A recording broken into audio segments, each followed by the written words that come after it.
आखिर दुनिया भर की बड़ी बड़ी स्पेस एजेंसी मून के साउथ पोल पर बैक टू बैक मिशन क्यों भेज रही है और आपके दिमाग की एक ऐसी हिडन सुपर पावर जो सिर्फ दूसरों को माफ करने के बाद ही एक्टिवेट होती है।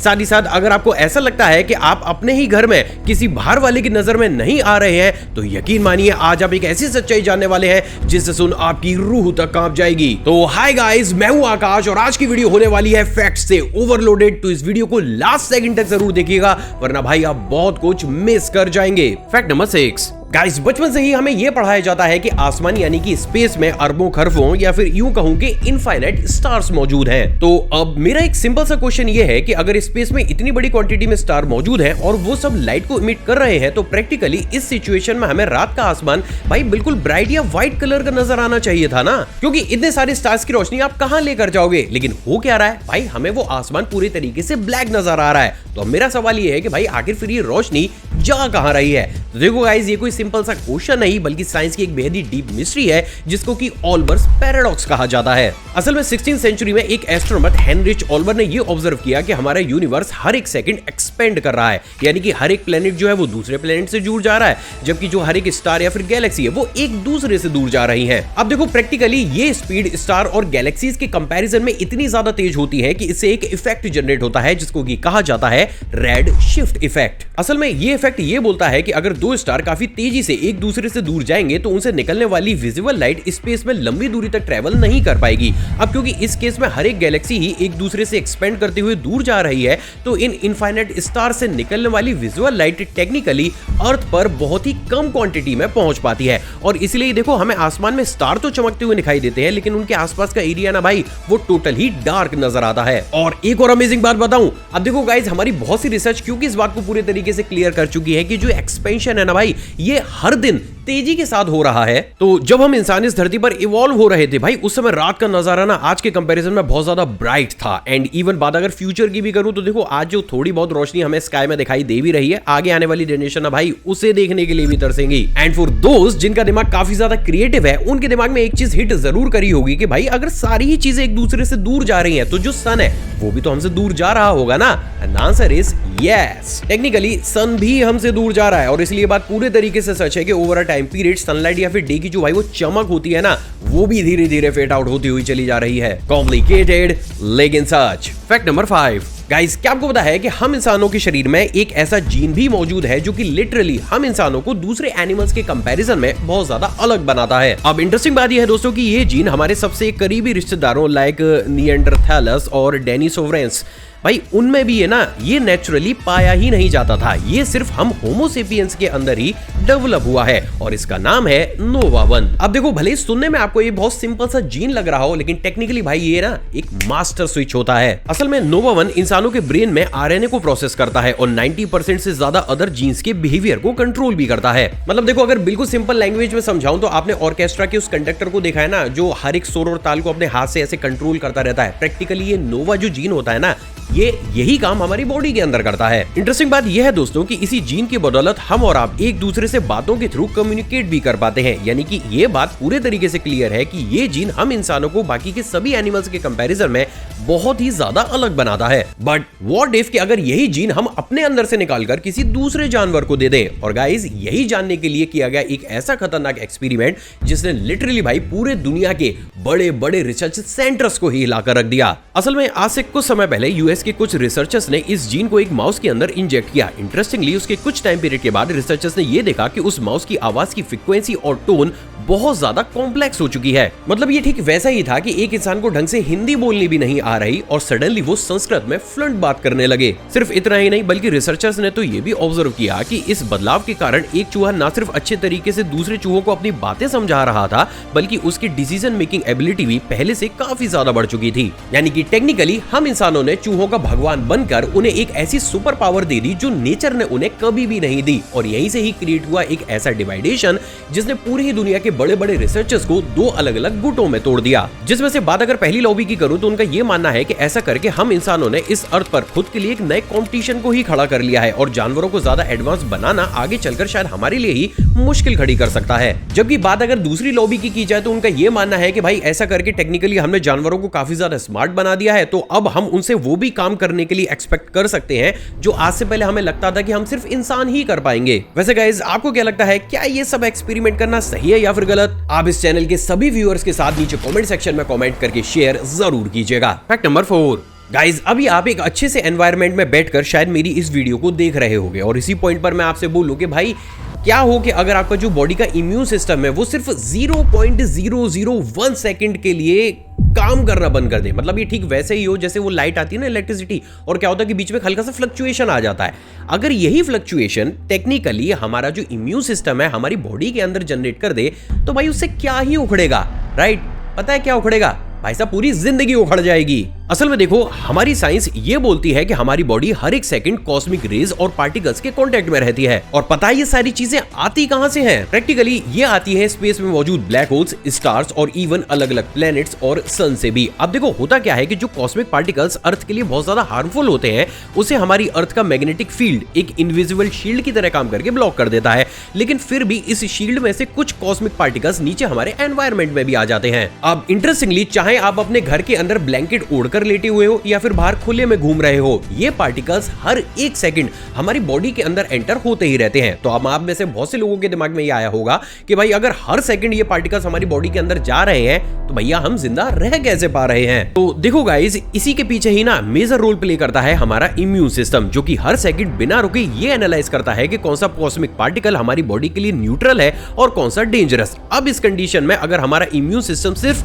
0.001 सेकंड के लिए भी काम करना बंद कर दे तो प्रैक्टिकली ये कॉस्मिक पार्टिकल्स हमारे डीएनए के स्ट्रक्चर को भी चेंज कर सकते हैं। यानी कि इन शॉर्ट, इस कंडीशन में एक अच्छा खासा इंसान एक ज़ॉम्बी में भी पलट सकता है या फिर उसके साथ कुछ ऐसा भी हो सकता है जिसे हम और आप बैठकर तो भाई इमेजिन भी ना कर पाए। तो नेक्स्ट टाइम जब भी आप घर से बाहर निकलो और ऊपर आसमान की तरफ देखो तो ये बात जरूर ध्यान रखिएगा कि जिस स्पेस को हम एडमायर कर रहे हैं वही स्पेस हमारा नामो निशान मिटाने के लिए ना भाई कोई भी कसर नहीं छोड़ता। फैक्ट नंबर 3, गाइज आपने भी बहुत से लोगों के मुंह से ये तो जरूर सुना होगा कि अगर आपको किसी भी इंसान को माफ करना है तो भाई उसे दिल से माफ करो, तभी आप महान बन पाओगे। बट व्हाट इफ कि अगर मैं आपसे ये बोलूं कि भाई अगर प्रैक्टिकली आपको अपनी लाइफ को गॉड मोड में जीना है ना तो आपको किसी भी इंसान को दिल से नहीं बल्कि दिमाग से माफ करना पड़ेगा। क्यों? Let me explain. असल में देखो गाइस, जब भी कोई भी इंसान हमारे साथ कुछ गलत करता है और हम उसे दिखावे के लिए नहीं बल्कि प्रैक्टिकली सही मायने में माफ करते हैं तो उस कंडीशन में हमारे दिमाग के साथ एक मैजिक क्रिएट होता है। और पता है वो मैजिक करता क्या है? असल में देखो, जैसे ही आप किसी को भी माफ करते हो तो आपके दिमाग में ऑक्सीटोसिन हार्मोन एकदम से ही बहुत बड़े स्केल में रिलीज हो जाता है। अब क्योंकि ये क्वांटिटी काफी ज्यादा तेज होती है तो इसका असर हमारे दिमाग के अलग अलग हिस्सों पर हमें रैपिडली देखने को मिलता है। जैसे की बात अगर दिमाग के एमिगडाला की जाए जो की आपके मूड या फिर फियर को कंट्रोल करता है, वो पार्ट एकदम से ही शांत हो जाता है। सिर्फ इतना ही नहीं बल्कि आपका फ्रंटल कॉर्टेक्स जो कि लॉजिकल और क्रिएटिव थिंकिंग को भी जनरेट करता है, वो भी ओवर थिंकिंग को शट डाउन करके आपकी क्रिएटिविटी को ना भाई मैक्सिमम लेवल पर पहुंचा देता है। सिर्फ इतना ही नहीं भाई, बल्कि स्टैनफोर्ड की ऑफिशियल स्टडी तो ये भी कहती है कि जो इंसान दिमाग से लोगों को माफ करना सीख जाता है उसका दिमाग खुद को धीरे धीरे कुछ इस तरीके से रिवायर कर लेता है कि उसके डिसीजन और उसकी क्रिएटिव थिंकिंग उसके सक्सेसफुल होने के चांसेस को ना भाई रैपिडली 20 गुना तक बढ़ा देती है। मतलब कि लिटरली वो इंसान ना भाई अपने दिमाग को गॉड मोड पर ले जाकर इस्तेमाल करना शुरू कर देता है। और देखो इसके ना रियल लाइफ एग्जांपल हमें और आपको बखूबी देखने को मिलते हैं। देखो इतिहास में जितने भी महान लोग हुए हैं like Mahatma Gandhi ji, Nelson Mandela ji and even doctor APJ Abdul Kalam ji, इन सभी ने फॉरगिवनेस को अपनी सबसे बड़ी मेंटल स्ट्रेंथ बनाया है। लेकिन देखो आज की सबसे बड़ी प्रॉब्लम यह है कि आज के लोगों को भाई ये पता ही नहीं है कि जो फॉरगिवनेस है ना ये न्यूरल लेवल पर भी जाकर हमारे दिमाग को भाई इस लेवल तक का क्रिएटिव बना सकता है। और क्योंकि उन लोगों को पता ही नहीं है तो बस वो नॉर्मली लोगों से बोलते हैं कि भाई माफ करना सीखो, तुम महान बन जाओगे। But the core reality is this भाई, इससे आप महान नहीं बल्कि शार्प, क्रिएटिव और ज्यादा सक्सेसफुल बनेंगे। तो देखो भाई, अगर कोई भी इंफॉर्मेशन देने या फिर डायरेक्ट या फिर इनडायरेक्टली भाई अगर मैंने आपको हर्ट किया है तो अपने इस भाई को भी माफ कीजिएगा। चैनल पर नए हैं और इन्हीं तरीके के हिडन फैक्ट्स को जानना चाहते हैं तो चैनल को सब्सक्राइब कर उस बेल आइकन को प्रेस कीजिएगा। और वैसे लाइक तो माय इंडिया फैमिली मेरी हर वीडियो कर ही देती है, उसके लिए दिल से थैंक्स। फैक्ट नंबर 2, गाइज आप अपने घर में घुसने के बाद क्या करते हो ये आपको पता होगा या फिर आपकी फैमिली को पता होता है, राइट? बट व्हाट इफ कि अगर मैं आपसे ये बोलूं कि भाई अगर आपको ऐसा लगता है ना तो आप रियलिटी से कोसों दूर हैं। असल में पिछले काफी लंबे समय से यूएस और बहुत सी कंट्रीज के लोग ऑनलाइन ये रिपोर्ट कर रहे थे कि उन्हें अपनी सिटी और यहाँ तक कि घर में भी एक बेहद ही छोटा और अजीब सा इंसेक्ट देखने को मिल रहा है, जो आज से पहले उन्होंने कभी भी नहीं देखा। इंटरेस्टिंगली जब इन तरीके की रिपोर्ट्स हद से ज्यादा बढ़ने लगी तो रिसर्चर्स ने इसके ऊपर रिसर्च को कंडक्ट किया और उसका जो रिजल्ट आया ना भाई, लिटरली उसने दुनिया के बहुत लोगों को हिलाकर रख दिया। एक्चुअली गाइस, इस इंसेक्ट की शेप और क्वालिटी टोटल ही मैच करती है यूएस के नॉर्थ वेस्ट यूनिवर्सिटी में बने दुनिया के अभी तक के सबसे छोटे आरसी वॉकिंग रोबोट से, जिसका की साइज सिर्फ 0.5 mm के बराबर होता है। मतलब भाई ये इतना ज्यादा छोटा होता है कि वो कॉइन का एज होता है ना, ये उस पर भी आराम से बैठ सकता है और आपको कानों कान हवा तक नहीं लगेगी। लेकिन कमाल की बात यह है दोस्तों कि इतना छोटा होने के बावजूद भी ये रोबोट चल भी सकता है, जंप भी कर सकता है और आपकी ऑडियो और वीडियो को रिकॉर्ड भी कर सकता है और आपकी हीट सिग्नेचर को डिटेक्ट आसानी से कर सकता है। बट वेट, आखिर इतना छोटा सा रोबोट इतने सारे काम कर कैसे सकता है? असल में देखो, इस रोबोट को एक स्पेशल मेटल एलॉय का यूज करते हुए बनाया जाता है, जिसका की प्राइमरी काम आसपास मौजूद हीट को ऑब्जर्व करके उसे एनर्जी में कन्वर्ट करने का होता है। अब देखो, क्योंकि इस रोबोट का साइज ही अपने आप में भाई काफी ज्यादा छोटा होता है, तो अगर आसपास बहुत कम क्वांटिटी में भी हीट अवेलेबल है, तब भी आपके सारे ही डेटा को रिकॉर्ड करके अपने सर्वर पर आसानी से अपलोड कर सकता है। और गाइस देखो, स्ट्रेंज बात यह है कि ये पहला ऐसा नोइंग केस है जिसमें ये रोबोट इतनी बड़ी क्वांटिटी में हमें अलग अलग जगह पर देखने को मिल रहे हैं। तो इन शॉर्ट गाइज, आज की डेट में प्रिवेसी जो है ना भाई, वो सिर्फ एक मिथ है। और अगर आपको ऐसा लगता है कि घर में घुसने के बाद आप पूरी दुनिया से कट ऑफ हो जाते हो,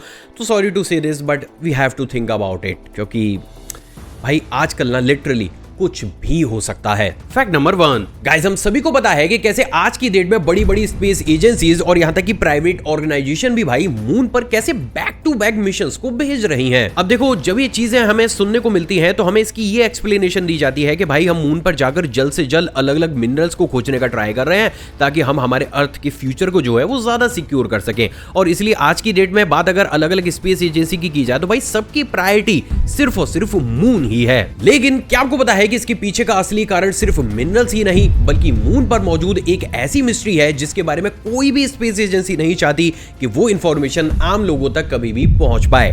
तो चलो गाइज, आज मैं आपको एक स्पेस मिस्ट्री की ऐसी हकीकत बताता हूं जो डॉक्यूमेंट्स में पड़ी कहीं धूल खा रही है। तो देखो गाइस, हुआ कुछ ऐसा कि साल 2009 में नासा की gravity recovery and interior laboratory यानी कि GRAIL ने मून की ग्रेविटी को मैप करना शुरू किया। इंटरेस्टिंगली जब वो डेटा साइंटिस्ट के सामने आया तो सब लोग हैरान हो गए, क्योंकि उन्होंने ये देखा कि मून के साउथ पोल के पास एक बड़े गड्ढे, जिसका की नाम साउथ पोल आर्कटिक बेसिन है, उसके नीचे लगभग 500 किलोमीटर बड़ा, बिलियन ऑफ टन्स भारी एक मेटेलिक ऑब्जेक्ट मौजूद है। अब इंटरेस्टिंगली आगे आने वाले समय में जब उस ऑब्जेक्ट के ऊपर और ज्यादा रिसर्च को कंडक्ट किया गया, तो बड़ी बड़ी स्पेस एजेंसीज के सामने कुछ पॉइंट्स पूरे ही तरीके से क्लियर हुए। नंबर 1, इसकी डेंसिटी इसके आसपास मौजूद मून के क्रस्ट से बिल्कुल ही अलग थी, जिससे बात प्रूफ हुई कि ये जो भी चीज है ये मून के सरफेस के नीचे भाई नेचुरली तो नहीं बनी। पॉइंट नंबर 2, इस ऑब्जेक्ट या फिर स्ट्रक्चर का मैग्नेटिक सिग्नेचर पूरे ही तरीके से एबनॉर्मल है। असल में देखो गाइस, ये जो मैग्नेटिक सिग्नेचर होता है ना, बेसिकली ये एक ऐसा मेजरमेंट होता है जिसके थ्रू हमें अगर कोई भी ऑब्जेक्ट लेजर के थ्रू या फिर सैटेलाइट के थ्रू दिखता है, तो हमें उसके कोर स्ट्रक्चर का पता चलता है। मतलब कि देखो, बिल्कुल सिंपल लैंग्वेज में उसमें लोहा कितना है, एल्यूमिनियम कितना है, या फिर अलग अलग जो मेटल होती है ना भाई, वो कितनी कितनी क्वांटिटी में मौजूद है। अब नॉर्मली अर्थ पर जितने भी एलॉय या फिर ऐसे मेटल मिलते हैं, हमने क्या किया, हमने उनके लिए एक अलग अलग सिग्नेचर को बनाकर तैयार कर दिया है। लेकिन बात अगर इस स्ट्रक्चर की जाए जो मून पर मिला है, तो भाई उसका सिग्नेचर पूरे ही तरीके से एबनॉर्मल है, जिससे हमारी बड़ी बड़ी स्पेस एजेंसी को भी ये समझ में नहीं आ रहा है कि भाई प्रैक्टिकली ये किस मेटल का बना हुआ ऑब्जेक्ट है। तो अब सबसे बड़ा क्वेश्चन तो ये है कि आखिर फिर इतनी भारी और इतनी जायंट चीज मून के सरफेस के नीचे कर ही क्या रही है। अब देखो गाइस, सच बात तो ये है कि हमारे पास कोई भी एक ऐसी एडवांस डिवाइस या फिर मशीन मौजूद नहीं है जिसे हम मून पर आसानी से भेज सके और वो ड्रिल करके नीचे देखे और हमें बता दे कि भाई ये है क्या।